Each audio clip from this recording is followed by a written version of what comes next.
Hi guys, welcome to part 2. And if you like the songs I'm talking about and want to hear more of my favorite joints, check out my digital radio channel on Station Head, where we play nothing but the dopest hip-hop from any time period and any time zone, with new music Thursdays around 7 p.m. or whenever I give the updates on my social media pages like Twitter and Instagram. So let's get back into the list. What has happened in our history is that you have been misinformed as much as we have been misinformed. Whether you, sir, personally did that or not, it was a legacy that was passed on to you. Wow. Not how I typically expect a Snoop Dogg song to start.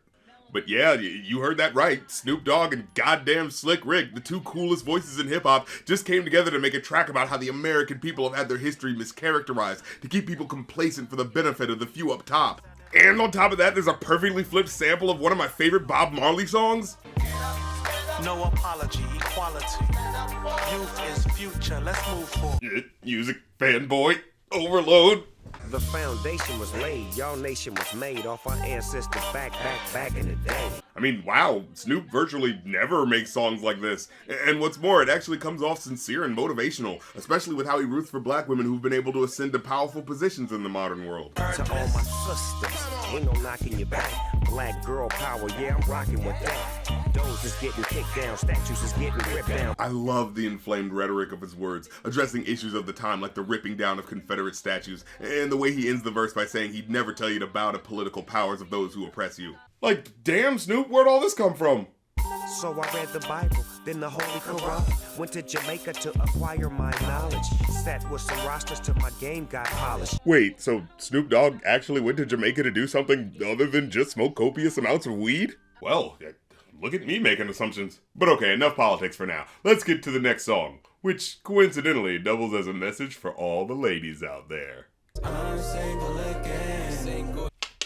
Okay, but seriously though, I want to talk about this song because it's probably the most healthy depiction of dealing with the end of a relationship I think I've ever heard in a mainstream record. Blaming you is just so easy. Maybe the problem's me. It's like a therapy session in song form, where he takes the time to analyze himself as a person and to meditate on what motivates his actions. Maybe cause my mom had never worked it out with my dad. Maybe cause he had insecurities and she had him back. Maybe cause single parent love was all I ever had. Who knows? And he specifically strays away from tearing down his ex like other rappers would do, even pointing out how he did so in the past. But all relationships turn to new deja vu's. Got me feeling like I don't fuck with you. Oh no, that's the old me.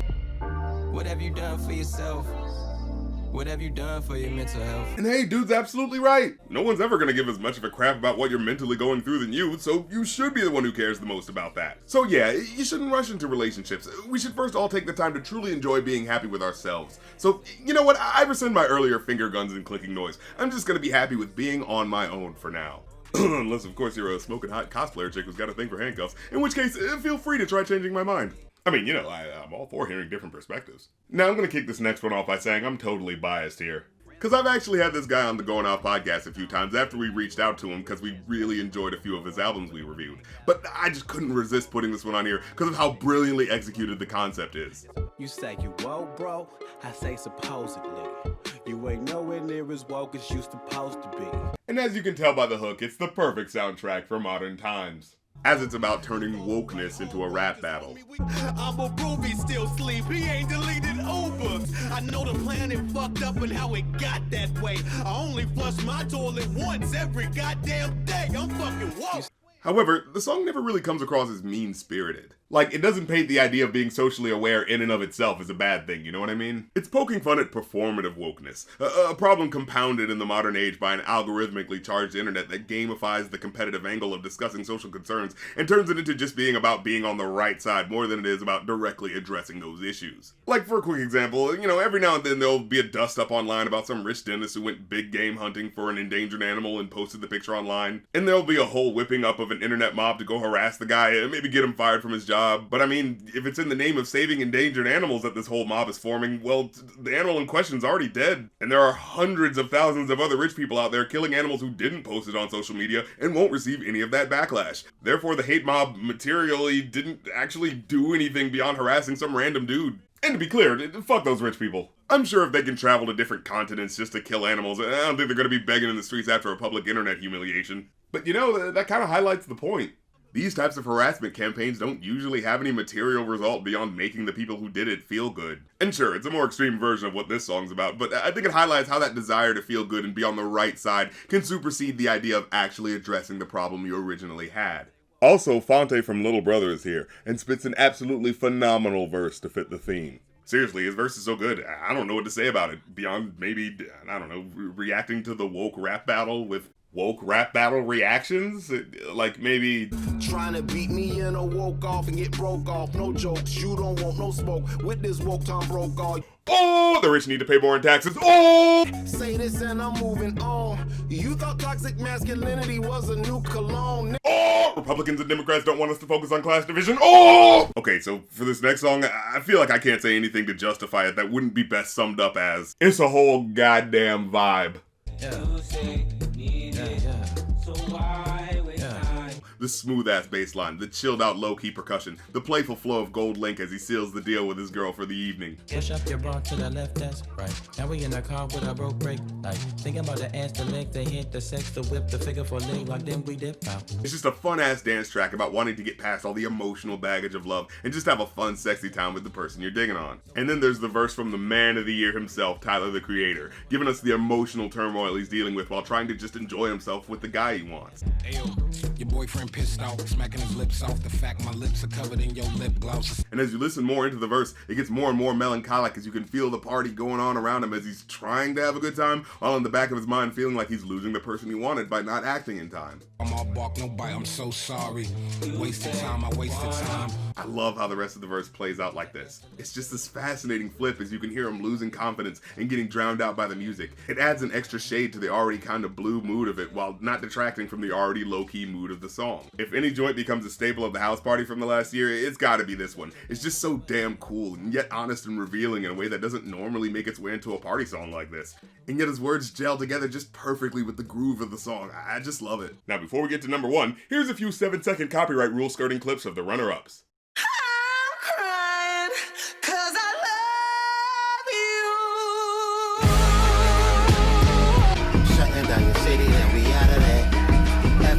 Get it like Obamacare. Too many niggas in cycle of jail, spending their birthdays inside of a cell. We coming from a long bloodline of trauma. We raised by our mamas, Lord, we gotta heal.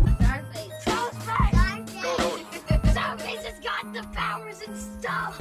You got a son, you play with me, your son a bastard. That nigga tripping, why he laughing? Nah, that's fucked up, bro. You ain't have to goddamn bring the kids into it. And hey, now that the decade's officially over, I compiled a list of what I feel is the best of the decade by year on my Patreon. Songs that are the best the artist had to offer from their albums, or at least the stuff that's so good it makes you want to check out the rest of their stuff. So if you want to listen to them, they're available for free to view on my Patreon. It'll be in the link tree below the video. But okay, let's get to my pick for number one rap song of the year.